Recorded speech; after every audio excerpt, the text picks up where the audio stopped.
10వ తారీఖు శుక్రవారము, వైశాఖ మాసము శుద్ధ తదియ, అక్షయ తదియ అంటారు.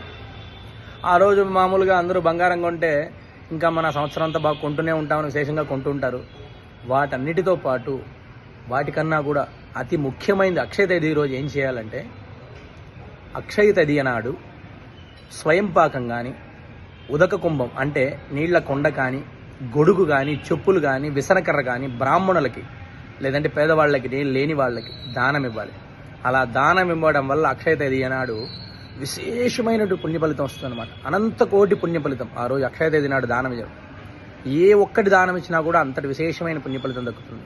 ముఖ్యంగా నీళ్ల కుండ, చెప్పులు, విసనకర్ర, గొడుగు. ఎందుకు అక్షయ తదియ నాడు దానం ఇవ్వాలి అని అంటే, ఎండాకాలంలో వస్తుంది కాబట్టి పేదలకి గొడుగులు, చెప్పులు, నీళ్లకుండా దానం ఇస్తే వాళ్ళు సేద తీర్చుకొని ఆ బ్లెస్సింగ్స్ మనకి జీవితాంతం ఉంటుంది. అనంత కోటి పుణ్య ఫలితం లభిస్తుంది అక్షయ తదియ నాడు కనుక దానం ఇస్తే. పేదలకి నీళ్ల కుండలు, గొడుగులు, చెప్పులు దానం ఇవ్వండి. ఎండకి సేద తీర్చుకుంటారు.